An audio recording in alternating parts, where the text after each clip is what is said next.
आज के टॉपिक में हम लोग बात करेंगे परमाणु संरचना आधुनिक विचार की। ये वीडियो मैं बना रहा हूँ यूपी बोर्ड हिंदी मीडियम के लिए। सीबीएसई बोर्ड के लिए मैं सेम कंटेंट को नेक्स्ट वीडियो में अपलोड करूँगा। तो बात करते हैं परमाणु संरचना आधुनिक विचार की। हम लोगों ने परमाणु संरचना के बारे में थोड़ी सी पढ़ाई तो 10th तक की हुई है। क्या पढ़ा है हम लोगों ने टॉमसन मॉडल पढ़ा हुआ है। टॉमसन ने बताया था कि परमाणु गोलाकार होता है, काफी कुछ तरबूज जैसा दिखता है। तो जो तरबूज का रेड वाला पोर्शन होता है, लाल वाला भाग होता है, वो धनावेश होता है, वो पूरे में वितरित रहता है और कहीं कहीं पर इलेक्ट्रॉन्स तरबूज के बीजे की तरीके से उसमें गड़े हुए होते हैं। बट आपको ये पता है कि ये मॉडल फेल हो गया, ये स्टेबिलिटी को नहीं बता पाया और भी कई सारी इसमें प्रॉब्लम्स थी, तो हमने इसको इग्नोर कर दिया। उसके बाद कई सारे मॉडल्स बने। फिर मॉडल हम लोगों ने पढ़ा रदरफोर्ड का परमाणु मॉडल। तो रदरफोर्ड ने भी बताया कि परमाणु गोलाकार होता है और धनावेश पूरे में वितरित नहीं होता है। इनफैक्ट बीच में एक गोलाकार भाग होता है, बहुत छोटा सा परमाणु के अंदर केंद्रीय भाग, और उस धनावेशित भाग को हम लोग नाभिक कहते हैं और इलेक्ट्रॉन्स उस नाभिक के चारों तरफ चक्कर लगाते रहते हैं। बट ये जो मॉडल था वो भी स्टेबिलिटी को नहीं बता पाया, रेखीय स्पेक्ट्रम की व्याख्या नहीं कर पाया, जिसके फलस्वरूप हम लोगों ने इसको भी इग्नोर कर दिया। इसके बाद हम लोगों ने पढ़ा बोहर का परमाणु मॉडल। बोहर का परमाणु मॉडल। तो बोहर के परमाणु मॉडल ने बोहर ने अपने को 3 चीजें बताई। पहली तो ये परमाणु गोलाकार होता है जैसा कि रदरफोर्ड ने बताया था, ठीक है, और इसके इलेक्ट्रॉन जो हैं वो चारों ओर बहुत सारी कक्षाएं होती हैं। जैसे अगर ये नाभिक है और नाभिक के चारों तरफ तो इनफाइनाइटली मैनी ऑर्बिटल्स होंगे, बहुत सारी कक्षाएं होंगी। तो बोहर ने बताया कि इलेक्ट्रॉन्स सारी कक्षाओं में चक्कर नहीं लगाते हैं, केवल कुछ निश्चित कक्षाओं में ही चक्कर लगाते हैं। किन कक्षाओं में चक्कर लगाते हैं? जहां पर उनका कोणीय संवेग, उन्हीं कक्षाओं में चक्कर लगाते हैं जहां उनका कोणीय संवेग h/2π का पूर्ण गुणज होता है। कोणीय संवेग का फार्मूला होता है mvr बराबर होता है nh/2π। तो इलेक्ट्रॉन सभी कक्षाओं में चक्कर नहीं लगाते हैं, अपितु उन्हीं कक्षाओं में चक्कर लगाते हैं जहां पर उनका कोणीय संवेग h/2π का पूर्ण गुणज हो। यहां पर n की वैल्यू हम 1, 2, 3 up to dot dot dot तक रख सकते हैं। तो ये कुछ मॉडल्स थे जो कि हम लोगों ने पढ़े थे। तो बोहर ने बताया कि नाभिक के चारों ओर कुछ निश्चित कक्षाएं होती हैं और उन कक्षाओं में जब इलेक्ट्रॉन चक्कर लगाते हैं तो ऊर्जा का क्षय नहीं होता है। और वो कक्षाएं कौन सी होती हैं? जहां पर इलेक्ट्रॉन का कोणीय संवेग h/2π का पूर्ण गुणज होता है। बोहर-बरी ने यह भी बताया, सपोज यह नाभिक है और इसके चारों ओर इलेक्ट्रॉन कुछ निश्चित कक्षाओं में चक्कर लगाते हैं। ये पहली कक्षा, ये दूसरी कक्षा, ये तीसरी कक्षा और ऐसे ही बहुत सारी कक्षाएं संभव हो सकती हैं, ठीक है। और किन कक्षाओं में चक्कर लगाते हैं? जहां पर उनका कोणीय संवेग h/2π का पूर्ण गुणज होता है। बोहर-बरी ने एक सूत्र बताया था। बोहर-बरी संकल्पना के अनुसार प्रत्येक कोश में इलेक्ट्रॉनों की संख्या 2n² के बराबर होती है। बोहर-बरी ने एक सूत्र बताया था कि प्रत्येक कोश में इलेक्ट्रॉनों की संख्या 2n² के बराबर होती है। मतलब पहली कक्षा की बात करें हम लोग, अगर हम लोग बात करें पहली कक्षा दैट इज n = 1, तो यहां पर इलेक्ट्रॉनों की संख्या हो जाएगी, n की वैल्यू आप 1 पुट करेंगे तो आ जाएगा 2। अगर आप दूसरी कक्षा की बात करें n = 2 के लिए, तो बोहर-बरी के अकॉर्डिंग n की वैल्यू आप 2 पुट करेंगे तो 4 × 2, तो इलेक्ट्रॉन्स इसमें रह सकते हैं 8। अगर आप तीसरी कक्षा की बात करें n = 3 पुट करेंगे तो यहाँ पर 2n² में n = 3 पुट करेंगे तो ये वैल्यू आ जाएगी 18। और अगर आप चौथी कक्षा की बात करें n = 4 पुट करें तो तो जब यहाँ पर बोर-बरी के सूत्र में n इक्वल टू 4 पुट करोगे तो क्या आ जाएगा, 4 का स्क्वायर 16 इंटू 2 32। ऐसे हम लोग किसी भी कक्षा में इलेक्ट्रॉनों की संख्या निकाल सकते हैं किस सूत्र का उपयोग करके, 2n स्क्वायर का उपयोग करके। मतलब पहली कक्षा में अधिकतम 2 इलेक्ट्रॉन ले सकते हैं, दूसरी में 8 रह सकते हैं, तीसरी में 18 रह सकते हैं और चौथे में मैक्सिमम 32 इलेक्ट्रॉन रह सकते हैं। करते हैं इलेक्ट्रॉन की प्रकृति के बारे में। तो जैसा कि हम लोग जानते हैं, साइंटिस्ट थे दे ब्रागली, और दे ब्रागली ने यह बताया कि कोई सूक्ष्मतम कण हो जैसे इलेक्ट्रॉन और वो बहुत ही तीव्र वेग से गति करता है तो उसके अंदर तरंग प्रकृति होती है। तो इसको हम लोग बोलते हैं इलेक्ट्रॉन का तरंग रूप। जबकि अभी हम लोगों ने देखा था कि जो बोहर थे, बोहर ने जो मॉडल बताया था, रदरफोर्ड ने बताया था, तो इनके अनुसार इलेक्ट्रॉन कण प्रवृत्ति में भी होता है, कण प्रकृति होती है इलेक्ट्रॉन की। ठीक है, तो इलेक्ट्रॉन कण के रूप में भी होता है और कुछ वैज्ञानिकों का मत है कि इलेक्ट्रॉन तरंग रूप में होता है। तो इलेक्ट्रॉन कण रूप की भी प्रॉपर्टीज को सेटिस्फाई करता है और तरंग की प्रॉपर्टीज को भी सेटिस्फाई करता है। तो इसको हम लोग बोलते हैं इलेक्ट्रॉन की द्वैती तरंग प्रकृति। दे ब्रागली के अनुसार इलेक्ट्रॉन तरंग रूप में होता है और उसका फॉर्मूला होता है lambda equal to h upon p, जहां पर h प्लांक कांस्टेंट है और p कण का संवेग है। तो इस तरंग दैर्घ्य को बोलते हैं दे ब्रागली तरंग दैर्घ्य। इसका नाम है दे ब्रागली तरंग दैर्घ्य। तो दे ब्रागली तरंग दैर्घ्य लैम्डा का फॉर्मूला होता है h अपॉन p, जहां पर h प्लांक का नियतांक है, आप लोग आगे पढ़ेंगे, h प्लांक का नियतांक है और p कण का संवेग है। तो इस प्रकार से इलेक्ट्रॉन द्वैती तरंग प्रकृति शो करता है, द्वैती प्रकृति शो करता है। यह कण रूप में भी होता है और यह तरंग रूप में भी होता है। कण रूप में भी ये सारी प्रॉपर्टीज को सेटिस्फाई करता है। काफी जो प्रकृतियां होती हैं, प्रकृति होती है, वो कण रूप में भी इसकी गुण संतुष्ट करते हैं और तरंग रूप में भी इसकी प्रॉपर्टीज देखने को मिलती है। इसके बाद बात करते हैं हाइजेनबर्ग की अनिश्चितता का सिद्धांत। हाइजेनबर्ग का अनिश्चितता का सिद्धांत।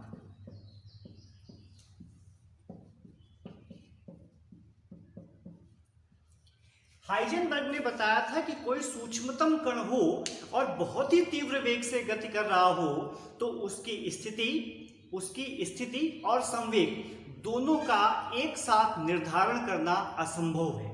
जैसे क्या होता है कि आप कोई छोटा सा कण लें और अगर वो कण बहुत ही तेज गति कर रहा होगा तो आप स्थिति और उसका संवेग कहें या वेग कहें, दोनों को आप एक साथ नहीं देख सकते हैं। जैसे आप जानते हो ना, शोएब अख्तर जब बॉलिंग करता है तो क्या होगा कि अगर आप बॉल की पोजीशन देखोगे तो वेलोसिटी नहीं देख पाओगे, वेग नहीं देख पाओगे, और अगर आप वेग देखोगे तो आपको दिखाई नहीं देगी बॉल कहाँ गिरी और कब निकल गई। ठीक यही सिद्धांत हाइजेनबर्ग ने दिया था कि किसी भी गतिशील सूक्ष्मतम कण की स्थिति और संवेग या वेग दोनों का एक साथ निर्धारण असंभव है।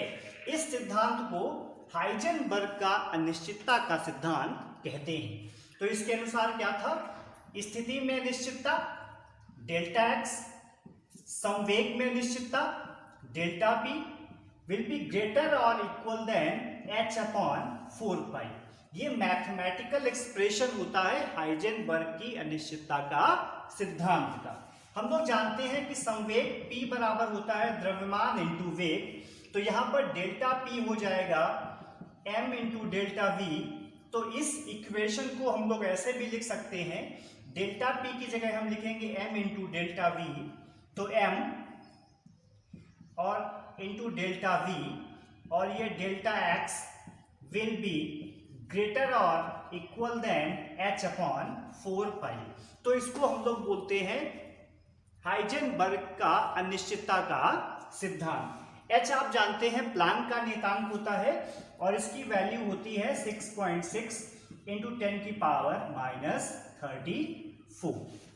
अब बात करते हैं परमाणु ऑर्बिटल के बारे में।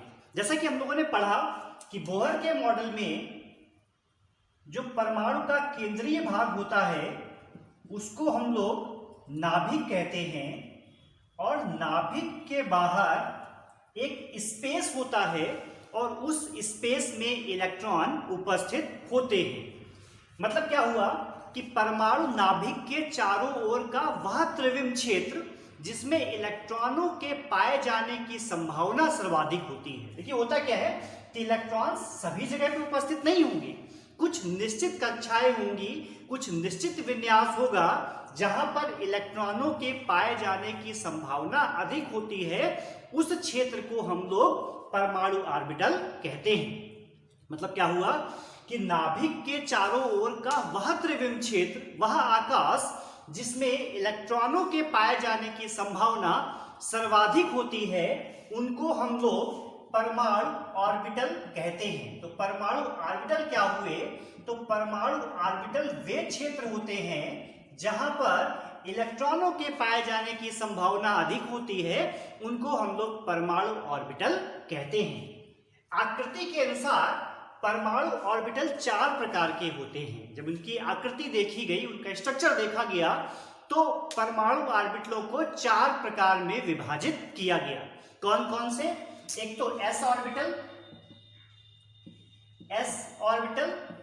Then p orbital, then d orbital और f ऑर्बिटल। 4 ऑर्बिटल कौन से होते हैं? s, p, d और f। s ऑर्बिटल का फुल फॉर्म होता है sharp. p is taken from principal, d diffused और f फंडामेंटल। तो हम लोगों ने देखा 4 टाइप के ऑर्बिटल होते हैं, s, p, d और f। ऐसे ऑर्बिटल जिनमें मुख्य कोश समान होता है, जिनमें n की वैल्यू, मुख्य क्वांटम संख्या का मान समान होता है, वो कोश का निर्धारण करते हैं। तो इस प्रकार से ये पहला कोश मतलब पहली कक्षा, ऐसे ये दूसरा कोश दूसरी कक्षा, तीसरा कोश तीसरी कक्षा एंड सो ऑन। और हम लोग यहां जानते हैं प्रत्येक कक्षा, प्रत्येक कोश में इलेक्ट्रॉनों की संख्या, कोश में इलेक्ट्रॉनों की संख्या आप निकाल सकते हो 2n² से, जैसा कि अभी हम लोगों ने देखा। एक ऑर्बिटल में मैक्सिमम 2 इलेक्ट्रॉन रह सकते हैं। एक ऑर्बिटल में मैक्सिमम कितने इलेक्ट्रॉन रह सकते हैं? 2। एक की स्पिन क्लॉकवाइज होती है और दूसरे की स्पिन एंटी क्लॉकवाइज होती है।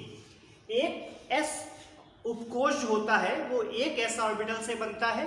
p उपकोश में 3 p ऑर्बिटल होते हैं। एक d उपकोश में d के 5 ऑर्बिटल होते हैं और एक f के उपकोश में f के 7 ऑर्बिटल होते हैं। तो अभी हम लोग बात करते हैं उपकोश। तो यहां पर उपकोश हो गए s, p, d और f। उपकोश में ऑर्बिटलों की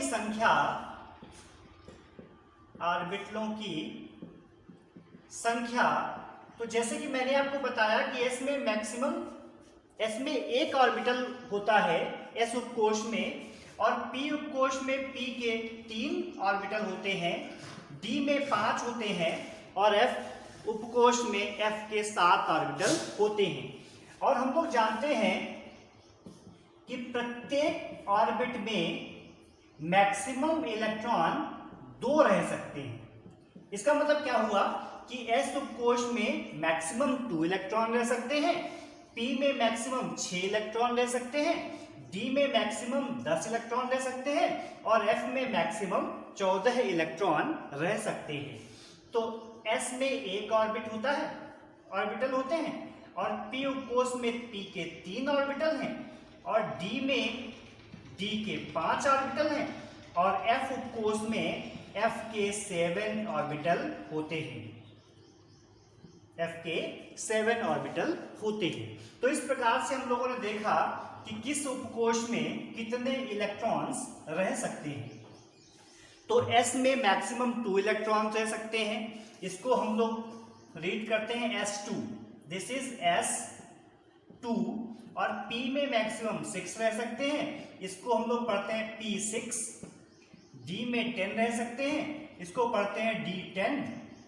और F में 14 रह सकते हैं, तो इसको हम लोग पढ़ते हैं F14। तो इस प्रकार से हम लोग प्रत्येक उपकोष में इलेक्ट्रॉनों की संख्या ज्ञात कर सकते हैं। यहाँ की 4 टाइप के ऑर्बिटल्स होते हैं, S, P, D और F। S की आकृति गोलाकार होती है, S ऑर्बिटल की आकृति गोलाकार होती है, और जो P ऑर्बिटल होता है उसकी आकृति डंबलाकार होती है, डंबल जैसी होती है, और D ऑर्बिटल की आकृति द्विडंबलाकार होती है। देखिए, एक डंबल ये और एक डंबल ये। तो जो D ऑर्बिटल होता है उसकी आकृति द्विडंबलाकार होती है, जबकि F ऑर्बिटल की आकृति जटिल होती है। इसके बाद हम लोग मोस्ट इंपॉर्टेंट टॉपिक पढ़ेंगे रसायन विज्ञान का, जिसको हम लोग कहते हैं क्वांटम संख्याएं। अब आप ये समझ लीजिए, क्वांटम संख्याएं केमिस्ट्री का सबसे इंपॉर्टेंट टॉपिक है। बिना इसके समझे आप आगे बढ़ नहीं सकते हैं। तो क्वांटम संख्याएं पढ़ने से पहले मैं आपको एक कहानी सुनाऊंगा। देखिए, कहानी है चोर और पुलिस की। ये मैं घर बना रहा हूं, ये बहुत सारे घर हैं।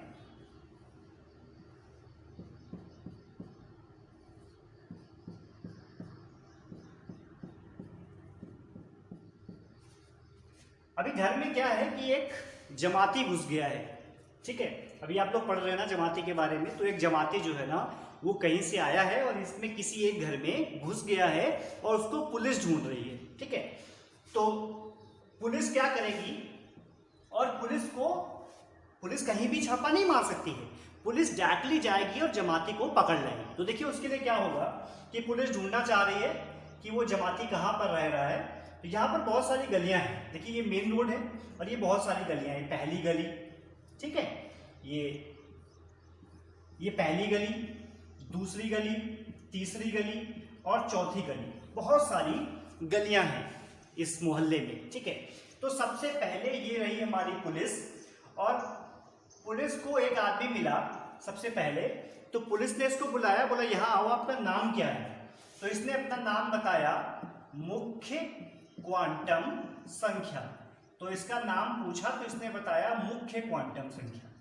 तो इसने बोला कि बहुत अच्छा, ठीक है, अब आप हमको ये बताइए कि जमाती किस घर में है। तो इसने कहा कि मुझे सारी इंफॉर्मेशन नहीं है, मुझे सिर्फ इतना पता है कि जो जमाती छिपा हुआ है वो तीसरी गली में छिपा हुआ है। किस गली में? तीसरी। यानी ये मुख्य क्वांटम संख्या केवल नंबर बताता है, पहला, दूसरी गली, तीसरी गली, चौथी, या जो भी गलियों के नाम, ये पहली, दूसरी, तीसरी, चौथी गलियों के नाम बताता है। तो सपोज इसने बता दिया कि n = 2, आप दूसरी गली चले जाइए और वहां पर आपको जमाती मिल जाएगा। तो पुलिस वाला जो है ना वो आ गया दूसरी गली में।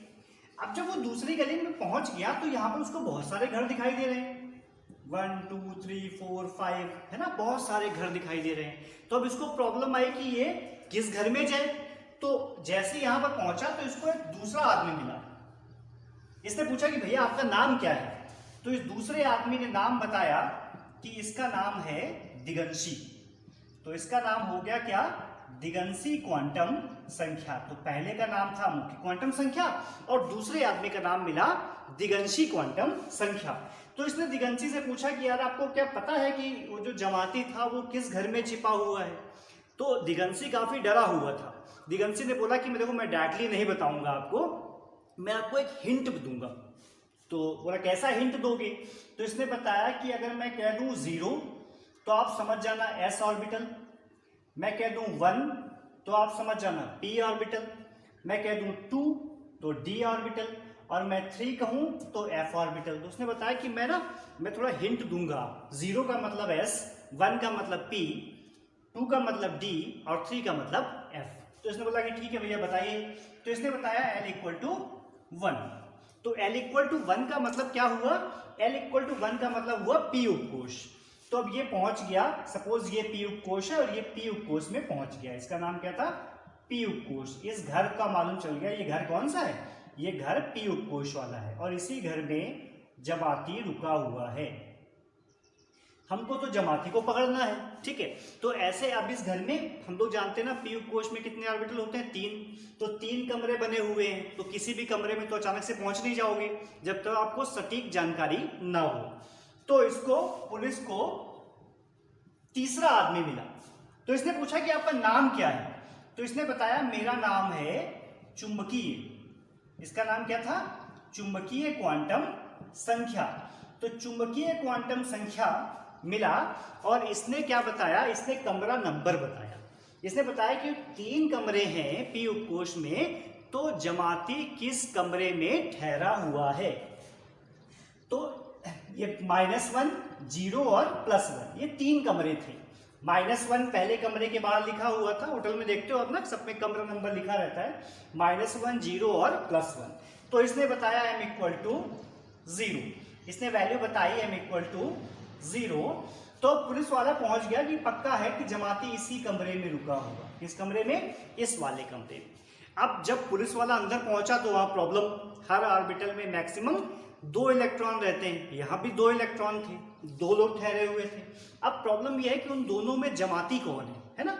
तो उसके लिए पुलिस वाले को एक चौथे आदमी की हेल्प लेनी पड़ी, जिसका नाम था चक्रण क्वांटम संख्या। इसका नाम क्या था? इसका नाम था चक्रण क्वांटम संख्या।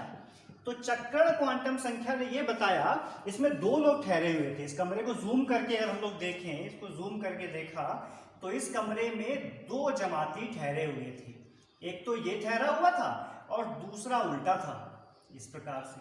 तो इसकी स्पिन क्लॉकवाइज थी और इसकी स्पिन एंटी क्लॉकवाइज थी, ये जमाती है ना।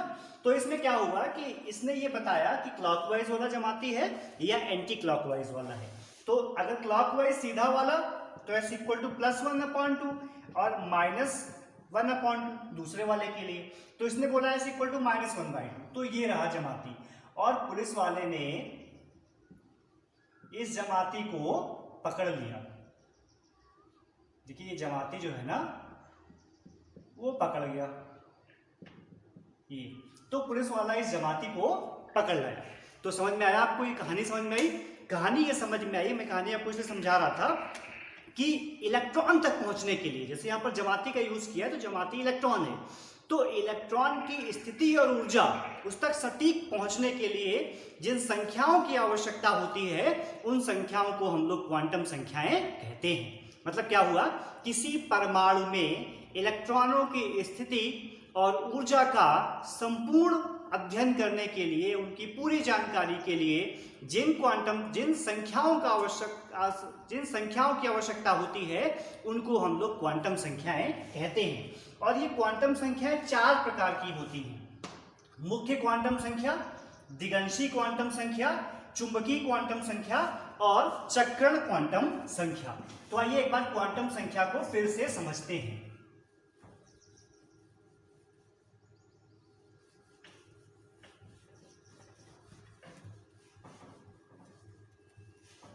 तो किसी भी इलेक्ट्रॉन की स्थिति और ऊर्जा का पूर्ण वर्णन करने के लिए जिन संख्याओं की आवश्यकता होती है, उन्हें हम लोग क्वांटम संख्याएं कहते हैं।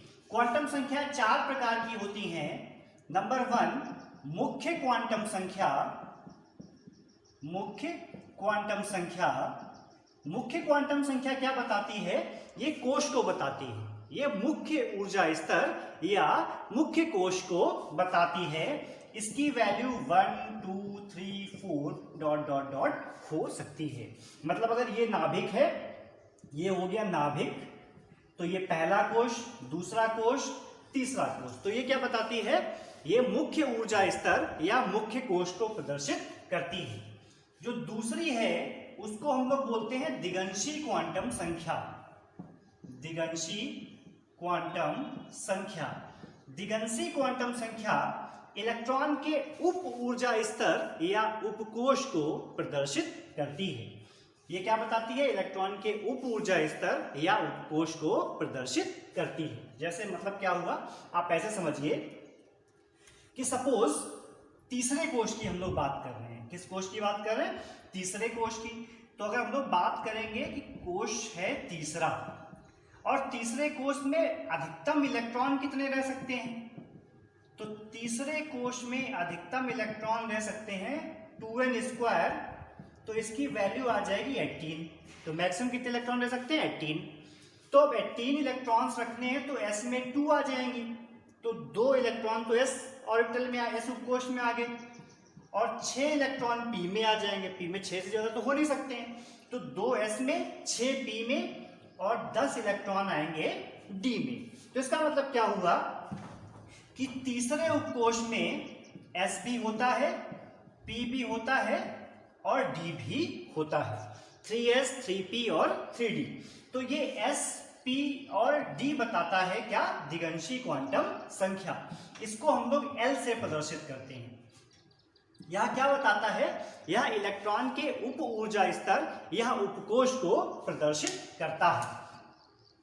अगर l बराबर 0 है तो इसका मतलब हुआ s उपकोश, और अगर l बराबर 1 है तो p उपकोश, l इक्वल टू 2 है तो d उपकोश, l इक्वल टू 3 है तो f उपकोश। तो दिगंशी क्वांटम संख्या क्या बताती है? इलेक्ट्रॉन के उप ऊर्जा स्तर या उपकोश को प्रदर्शित करती है। इसकी वैल्यू क्या हो सकती है?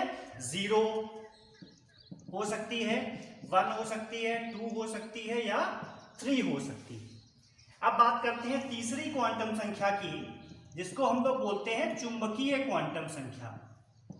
ये है चुंबकीय क्वांटम संख्या। तो चुंबकीय क्वांटम संख्या, इसको बोलते हैं मैग्नेटिक क्वांटम नंबर, ये इलेक्ट्रॉन के अभिविन्यास को प्रदर्शित करती है।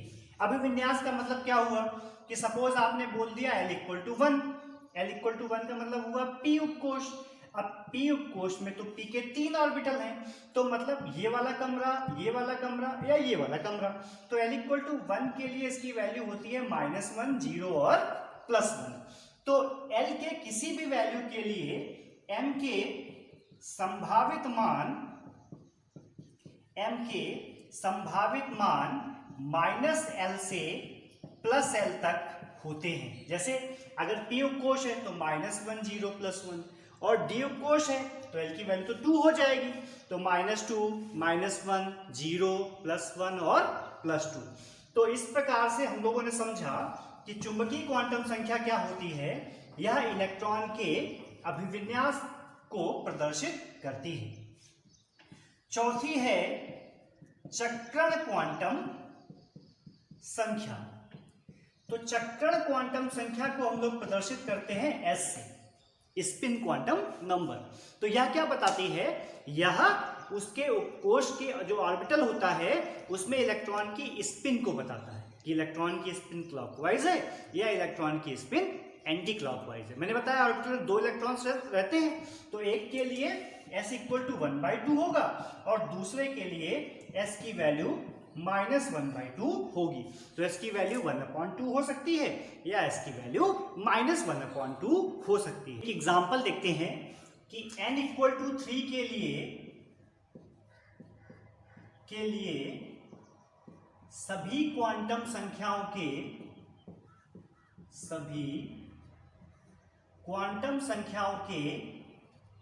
संभावित मान ज्ञात कीजिए। सभी क्वांटम संख्याओं के संभावित मान ज्ञात कीजिए। तो देखिए n इक्वल टू यहां पर दिया है 3। n इक्वल टू 3 का मतलब हो गया तीसरा कोश, और तीसरे कोश में हम लोग जानते हैं 18 इलेक्ट्रॉन रहते हैं, ठीक है।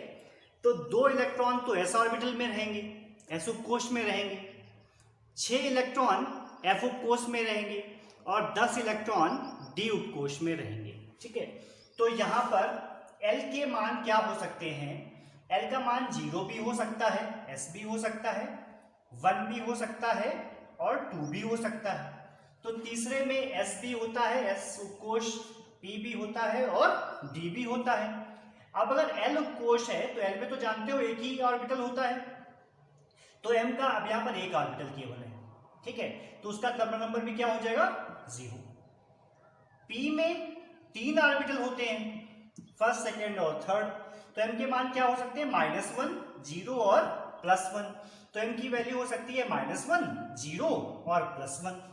अब आप जानते हो d ऑर्बिटल में 5 डी उपकोष में 5 ऑर्बिटल होते हैं, इन्हें कपड़ा नंबर क्या हो जाएगा, -2, -1, 0, +1 और +2। दैट मीन्स इसकी वैल्यू क्या हो सकती है, -2, -1, 0, +1 और +2। अब हम बात करते हैं एस के मान की। तो ये तो एल के मान आ गए, एम के मान आ गए और एस के मान आ गए।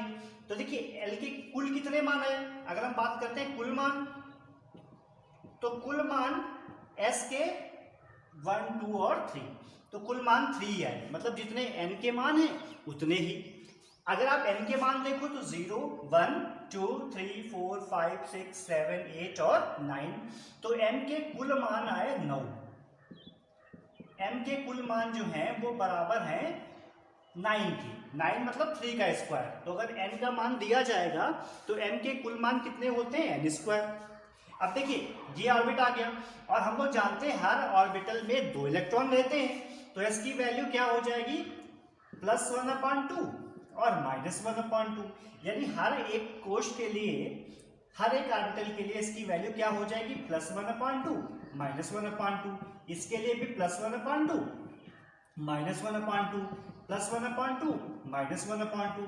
तो मतलब सबके लिए 2 वैल्यू हो जाएगी, कौन कौन सी, +1/2 और -1/2। तो इसके कुल मान हो जाएंगे m के मान के 2 गुने, मतलब 2n²। और इसकी टोटल वैल्यू आप देखोगे तो इसकी वैल्यू आ जाएगी 18। तो इस टाइप से n = 2 के लिए, n = 3 के लिए आप सभी क्वांटम संख्याओं के संभावित मान ज्ञात कर सकते हैं। बात करेंगे पाउली का अपवर्जन नियम। जैसा कि अभी आपने चोर वाला कॉन्सेप्ट देखा था, जमाती वाला कॉन्सेप्ट देखा था, तो क्या ऐसा पॉसिबल है कि किसी एक जमाती के लिए सारी क्वांटम संख्याओं के मान समान हो? नहीं। जैसे आपका एड्रेस है, ठीक है, जैसे आपका नाम, क्या ऐसा हो सकता है कि आपका नाम, जैसे कोई 2 लोग ऐसे हों, आपका नाम और उसका नाम एक ही हो, पिताजी का भी नाम एक ही हो, एड्रेस भी एक ही हो, है ना? क्या ऐसा पॉसिबल है कि आपके जैसा इस दुनिया में दूसरा एक आदमी एग्जिस्ट करता होगा जिसका नाम और आपका नाम सेम, आपके दोनों के पिताजी के नाम सेम, आप दोनों के एड्रेस भी सेम? क्या ऐसा पॉसिबल है? आपकी कंट्रीज भी सेम? ऐसा पॉसिबल नहीं है। तो यही यहाँ पर पाउली ने बताया था, जिसको बोलते हैं पाउली का अपवर्जन नियम। तो पाउली ने कहा था कि किसी परमाणु में किन्हीं भी 2 इलेक्ट्रॉनों के लिए चारों क्वांटम संख्याओं के मान एक जैसे नहीं हो सकते हैं। यह पाउली ने बताया था। पाउली ने क्या बताया था कि किसी परमाणु में किन्हीं भी 2 इलेक्ट्रॉनों के लिए चारों क्वांटम संख्याओं के मान एक जैसे नहीं हो सकते। जैसे हम लोग एग्जांपल लेते हैं कि ये नाभिक हो गया और नाभिक के बाहर ये पहला कोश हो गया, और पहले कोश में हम लोग जानते हैं 2 इलेक्ट्रॉन रहते हैं। अगर इन दोनों इलेक्ट्रॉनों के लिए बात करो तो पहले इलेक्ट्रॉन के लिए और दूसरे इलेक्ट्रॉन के लिए n का मान, l का मान, m का और s का। तो अगर आप चारों मान देखेंगे दोनों इलेक्ट्रॉनों के लिए, तो देखिए दोनों के दोनों इलेक्ट्रॉन पहले कोश में ही हैं, मतलब इसके लिए भी n का मान 1 और इसके लिए भी n का मान 1। और पहले कोश में कितने इलेक्ट्रॉन रहते हैं? 2। तो वो दोनों इलेक्ट्रॉन s कोश में ही आ जाते हैं, तो दोनों इलेक्ट्रॉन s में रहते हैं, मतलब दोनों के लिए l का मान क्या हो जाएगा? 0। और s उपकोश में केवल एक ही ऑर्बिटल होता है, ठीक है, तो n की वैल्यू भी क्या हो जाएगी दोनों के लिए? 0।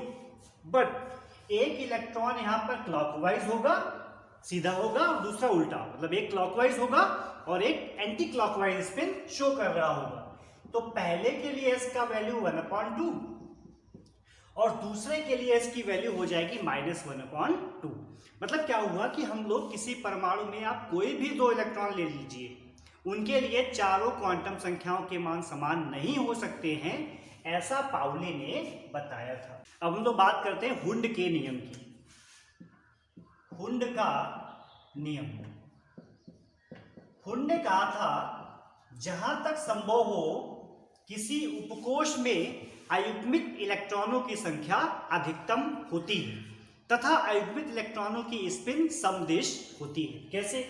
जैसे सपोज एक एग्जांपल देखते हैं कि p उपकोष में इलेक्ट्रॉनों की संख्या तथा उनका वितरण। जैसे हम लोग जानते हैं p में 3 ऑर्बिटल होते हैं, p उपकोष में p के 3 ऑर्बिटल होते हैं।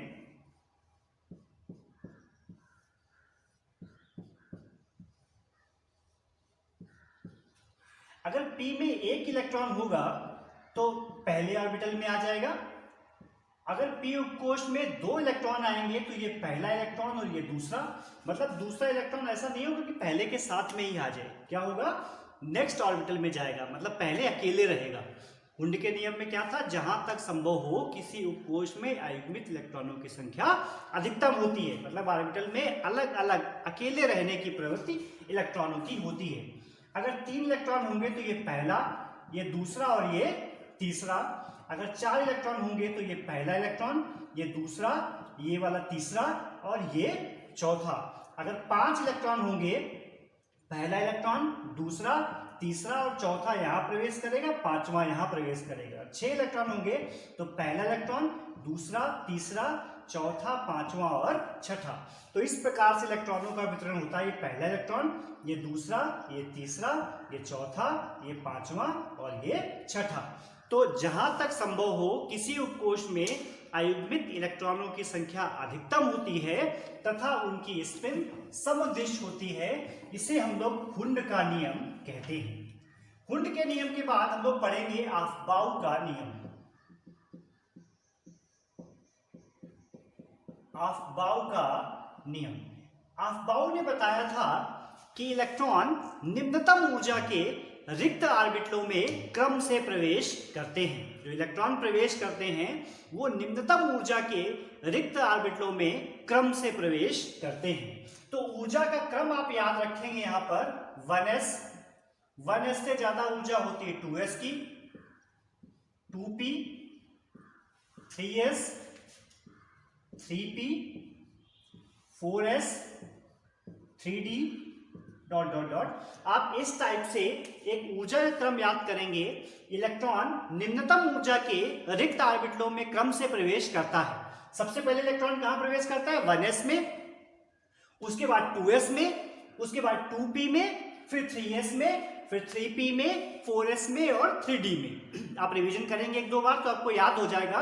1s, 2s, 2p, 3s, 3p, 4s and 3d and so on. ठीक है, तो ये क्रम आपको याद रखना है।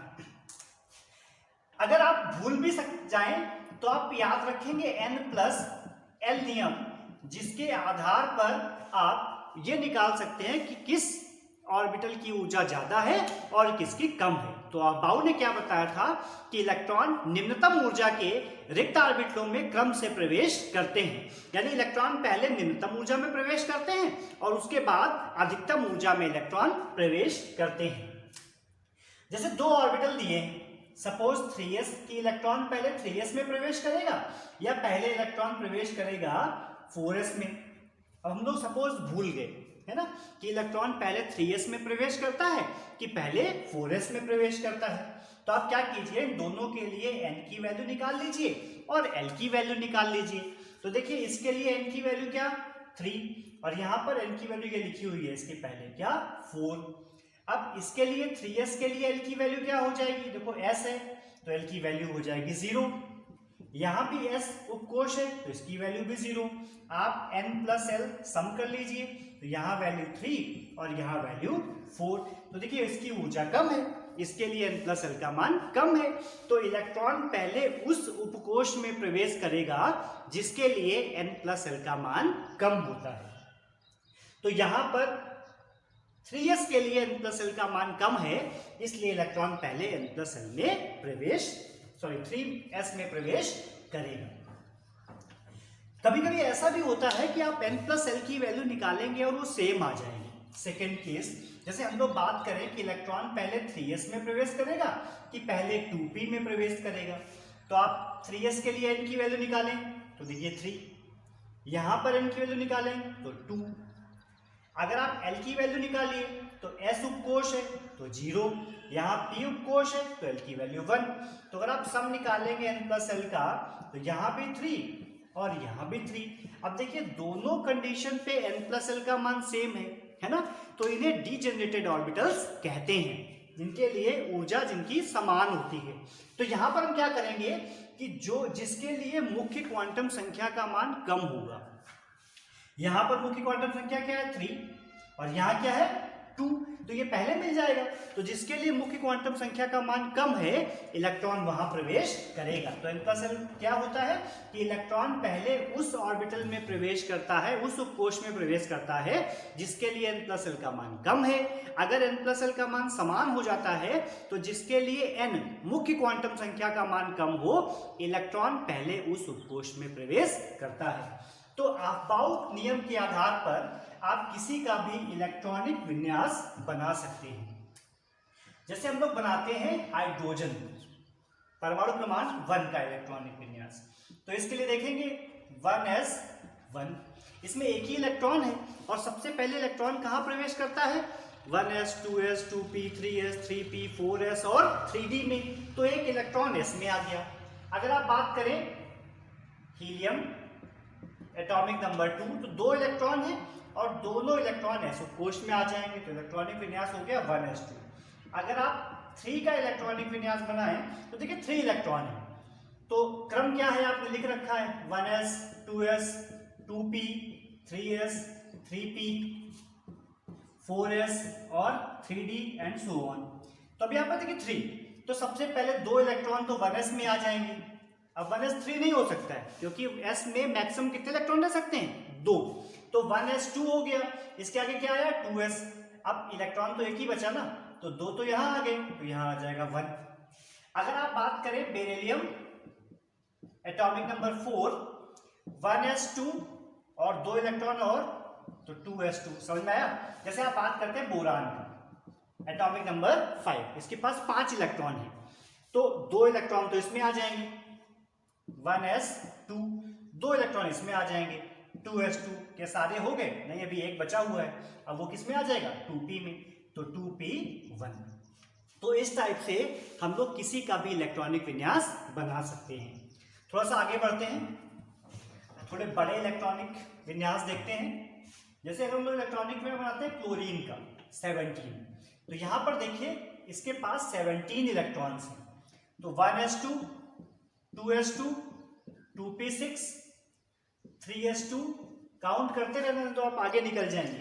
तो 2 2 4 6 10 2 12, 2 इसमें आ गए 2 इसमें आ गए 6 और 2 इसमें आ गए, तो कितने हो गए 2 2 4 6 10 2 12। तो जो बचे हुए 5 हैं वो इसमें आ जाएंगे क्योंकि p में 6 रह सकते हैं और आपके पास इलेक्ट्रॉन कितने बचे 5, तो 5 इसमें आ गए। तो क्या हो गया 1s2 2s2 2p6 3s2 3p5। अगर आप बात करते हैं 18 की, या आप बना के देखिए 1s2 2s2 2p6 3s2 और 3p6, तो ऐसे विन्यास बनाते हैं स्कैंडियम का 21 का, तो 1s2 2s2 2p6 3s2 3p6 4s2 और 3d1, ठीक है। 22 का बनाएंगे तो 1s2 2s2 2p6 3s2 3p6 4s2 और 3d2। इसका बनाएंगे 1s2 2s2 2p6 3s2 3p6 4s2 और 3d3। अगर आप 24 क्रोमियम का बनाएंगे तो 1s2 2s2 2p6 3s2 3p6 4s2 और 3d4। आप ऐसा बनाएंगे, लेकिन आपको याद रखना है कि क्रोमियम में एक अपवाद है। अपवाद क्या है कि जब आप ऐसे बनाते हैं 4s2 और 3d4, तो यहां पर आप देखते हैं कि s ऑर्बिटल में s उपकोष में 2 इलेक्ट्रॉन हैं और d में आप जानते हैं ना 5 ऑर्बिटल होते हैं और 4 इलेक्ट्रॉन है, ये पहला, ये दूसरा, ये तीसरा और ये चौथा। तो भी क्या होगा कि देखिए d में 4 इलेक्ट्रॉन है और यहाँ पर S में 2 इलेक्ट्रॉन है, तो ये कम स्टेबल दिख रहा है। जैसे भी है क्या कि आप लोग रह रहे हो, ठीक है, आप एक जगह पे रह रहे हो और 5 प्लाट पड़े हुए हैं, ठीक है, और 4 प्लाट पे घर बना हुआ है, 1 प्लाट खाली पड़ा हुआ है, तो बाकी चारों लोग उस प्लाट पे अपना कब्जा दिखाते हैं और उसकी वजह से वो अनस्टेबल रहते हैं, झगड़ते रहते हैं। तो इस केस को रिजॉल्व करने के लिए, इसकी अनस्टेबिलिटी को रिजॉल्व करने के लिए S से एक इलेक्ट्रॉन जाके यहाँ पे आ जाए, तो देखिए ये भी स्टेबल और ये भी स्टेबल है ना, तो ये पहले वाले इलेक्ट्रॉनिक कॉन्फ़िगरेशन से ज्यादा स्टेबल है। क्यों? क्योंकि जो उपकोष आधे भरे, आधे भरे या पूरे भरे होते हैं वो ज्यादा स्थायी होते हैं। तो इसका इलेक्ट्रॉनिक विन्यास 4s2 3d4 ना बनाकर 4s1 3d5 बनाते हैं। अब आप कहेंगे कि आपने बाकी में क्यों नहीं किया, आपने वैनेडियम में क्यों नहीं किया? क्योंकि देखिए इसमें करें तो S में 2 इलेक्ट्रॉन 4s में और D में 3 इलेक्ट्रॉन्स, ठीक है, तो D में 3 इलेक्ट्रॉन 1 2 और 3। अब ये अनस्टेबल है, लेकिन अगर यहाँ पर आप एक इलेक्ट्रॉन यहाँ पे पहुंचा भी दोगे तब भी ये पूरा तो भर नहीं जाएगा, तो भी ये अनस्टेबल बना रहेगा। तो इसमें हम लोग चाह के भी इसकी अनस्टेबिलिटी को दूर नहीं कर सकते हैं। मैग्नीज सेम रहेगा 3s2 3p6 4s2 3d5। Again iron में भी सेम रहेगा 4s2 और यहाँ पर 3d6। Cobalt 27 4s2 3d7। Nickel का बनाएंगे 28 का, तो ये तो सब सेम रहेगा, यहाँ पर 4s2 और 3d8 आएगा। जब आप कॉपर का बनाएंगे तो कॉपर वाले में देखिए 4s2 और 3d9 होना चाहिए, बट यहाँ पर फिर से वही कंडीशन है क्या कि देखिए इसमें 2 इलेक्ट्रॉन है और D में 9 इलेक्ट्रॉन्स है, तो ये पहला, दूसरा, तीसरा, चौथा और ये 5वां, छठा इलेक्ट्रॉन, 7वां, 8वां और 9वां। अब यहाँ पर बड़ी प्रॉब्लम हो रही है, बोले बाकी सब इसमें तो 1 इलेक्ट्रॉन है, सब में 2-2 है, तो ये सारे इलेक्ट्रॉन बड़े परेशान हैं। क्यों परेशान है? बोल रहे हमारे घर में तो 2-2 लोग रह रहे हैं बट वो अकेला रह रहा है, तो इनको बड़ी प्रॉब्लम है और यहाँ पर अनस्टेबिलिटी है। तो ये लोग क्या कर रहे हैं, इन्होंने क्या किया, 4s ने अपना एक इलेक्ट्रॉन इसको दे दिया। तो देखिए ये आधा भरा हुआ है, S में 2 इलेक्ट्रॉन होते हैं, इसमें 1 है, तो ये भी स्टेबल, और D पूरा भर गया तो वो भी स्टेबल। तो हम लोग अगर इलेक्ट्रॉनिक कॉन्फ़िगरेशन को थोड़ा सा चेंज कर दें तो ये ज्यादा स्टेबल हो जाता है। तो यहाँ पर इसका इलेक्ट्रॉनिक विन्यास हम लोग बनाते हैं 4s1 3d10। जिनका बनाएंगे तो 4s2 और 3d10। तो इस